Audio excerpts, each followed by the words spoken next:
తాకట్టులో ఉన్న బంగారాన్ని విడిపించి ఆ రోజున మార్కెట్ ధర కట్టి మిగిలిన డబ్బును మీకు అందిస్తుంది కొమ్మూరి గోల్డ్.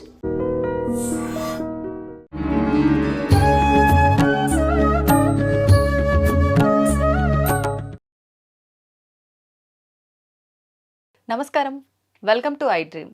ధర్మ మార్గం విత్ విజిత కార్యక్రమానికి స్వాగతం. ప్రస్తుతం మనతో పాటు ఉన్నారు ప్రముఖ ఆధ్యాత్మికవేత్త జ్యోతిష్య పండితులు సుభాష్ శర్మ గారు. ఇప్పుడు గురుగారితో మాట్లాడదాం. నమస్కారం అండి.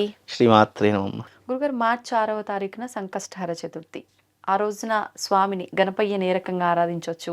చాలామంది ఒకసారి మొదలు పెడితే సంకష్టహర పూజా విధానాన్ని ఖచ్చితంగా కొన్ని నెలల పాటు ఆచరించాలి అని అంటున్నారు. నిజంగా అంటే నా ఇష్ట ప్రకారం నాకు ఏదైనా కోరిక ఉంది, ఆసారి ఆచరిస్తాను, తర్వాత నా ఇష్టం ఉంటే చేయొచ్చు, లేకపోతే లేదు, అలా ఉండదా అసలు సంకష్ట పూజా విధానం అనేది? తప్పకుండా తెలియజేస్తానని ముందుగా వీక్షిస్తున్న ప్రేక్షకులందరికీ శ్రీమాత్రే నమః, శ్రీ గురుభ్యో నమః.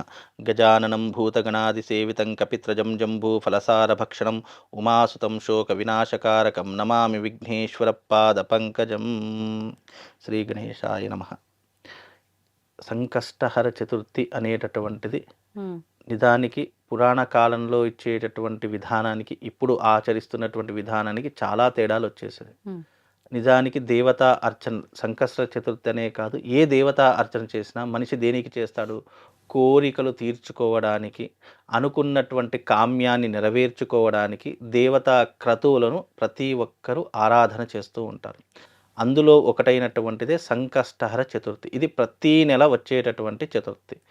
ఈ యొక్క సంకష్టహర చతుర్థి అనేటటువంటిది దేనికి ఆచరిస్తారు అనేటి తెలుసుకుంటే ఎలా ఆచరించాలి అనేది తెలుస్తుంది. నిజానికి సంకష్టహర చతుర్థి అనేటటువంటిది పేరులోనిది.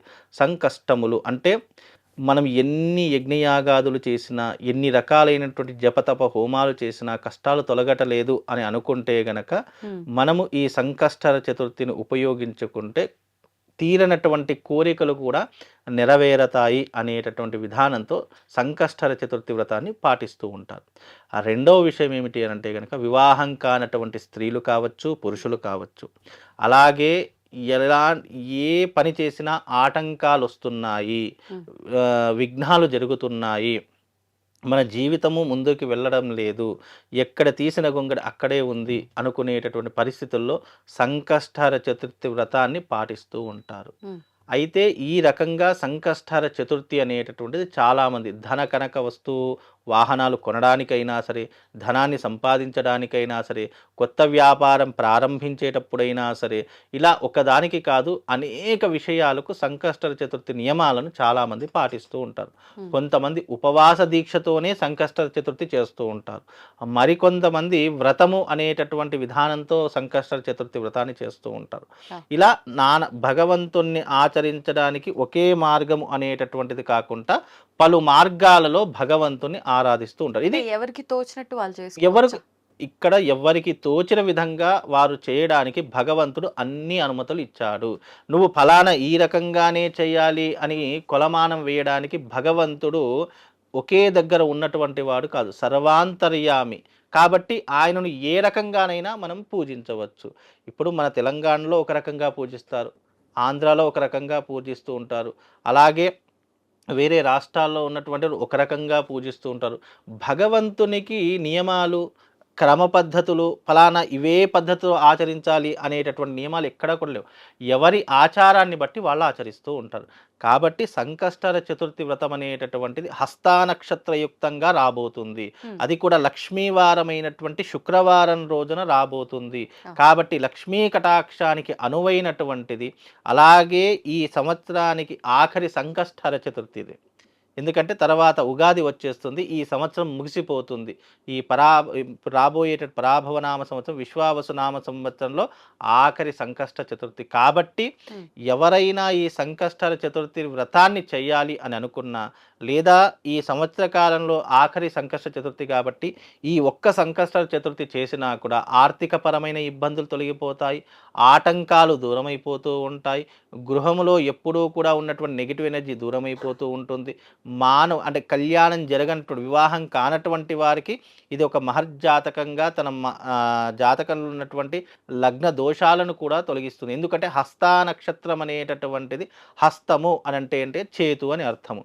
అలాగే హస్తా నక్షత్రం అనేటటువంటిది మన చేతులతో చేసిన కర్మలన్నీ దూరం చేసేటటువంటిది అని అర్థం. కాబట్టి ఈ యొక్క హస్తా నక్షత్రయుక్తంగా అందులోనూ శుక్రవారం వస్తుంది కాబట్టి ఈ యొక్క సంకష్ట చతుర్థిని వినియోగించుకుంటే అన్ని రకాలుగా శుభప్రదం జరుగుతుంది. ఇది అందులోనూ ఈ సంకష్టహర చతుర్థి అనేటటువంటిది ఈ మాసంలో శుక్రవారం రాబోతుంది కాబట్టి ఈ శుక్రవారం వచ్చేటటువంటి విధానంలో చాలామంది దీనిని ఒక క్రమ పద్ధతితో చేసుకోవాలి. ఎందుకు క్రమ పద్ధతి అన్నామంటే ఈ సంవత్సరానికి ఈ ఆఖరి సంకష్ట చతుర్థి కాబట్టి చక్కగా కలశం పెట్టుకోవాలి, ఒక పీటను ఏర్పాటు చేసుకోవాలి, గణపతి యొక్క ప్రతిమను లేదా ఒక చిత్రపటాన్ని పెట్టుకొని చక్కగా ఒక బ్రాహ్మణ్ణి పిలుచుకొని వచ్చి ఆ సంకష్ట చతుర్థికి సంబంధించినటువంటి కథా శ్రవణం ఉంటుంది, ఆ కథా శ్రవణాన్ని వినాలి. లేదా ఇంట్లో చేసుకోవడానికి అవకాశం లేదంటే ఎక్కడైతే గణపతి ఆలయాలు ఉన్నాయో ఆ ఆలయంలో సంకష్ట చతుర్థి వ్రతాలు ప్రత్యేకంగా నిర్వహించబడతాయి. అక్కడికి వెళ్ళైనా సరే సంకష్ట చతుర్థి వ్రతాన్ని చేసుకోండి.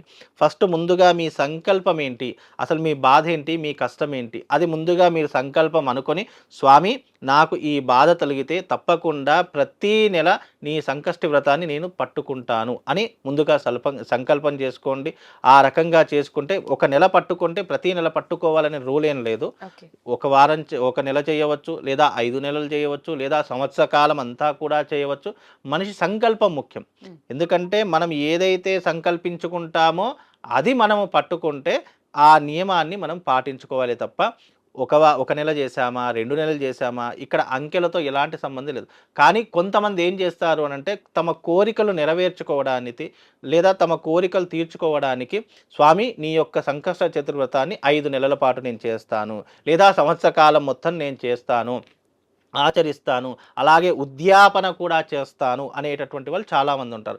అది వాళ్ళ యొక్క వ్యక్తిగత అభిప్రాయాన్ని బట్టి వాళ్ళ యొక్క సంకల్పాన్ని బట్టి ఈ సంకష్ట చతుర్థి వ్రతాన్ని చేసుకోవడమే తప్ప ఎవరి ఇష్టానుసారం వాళ్ళది. ఒకసారి చేసుకోవచ్చు, 5 సార్లు చేసుకోవచ్చు, లేదా సంవత్సర కాలం మొత్తం కూడా చేసుకోవచ్చు.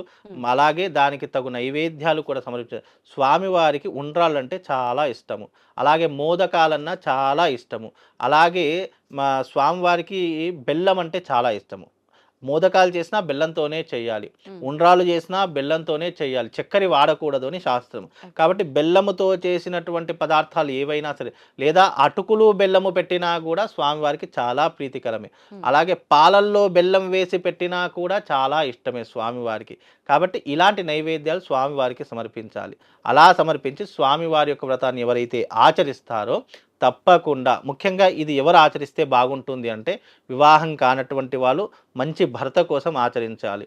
ఉద్యోగం లేనటువంటి వారు ఎవరైతే మంచి ఉద్యోగం కావాలి, జీవితంలో స్థిరపడాలి అనుకునేటటువంటి వారు ఈ సంకష్ట చతుర్థిని చేసుకోవాలి. అలాగే ఆరోగ్యం బాగాలేదు, ఎప్పుడూ అనారోగ్యంతో ఇబ్బందులు పడుతున్నాము, లేదా ఏదో మానసిక చింతనతో ఇబ్బందులు పడుతున్నాము అని అంటే ఈ యొక్క సంకష్ట చతుర్థి వ్రతాన్ని చేసుకోవాలి.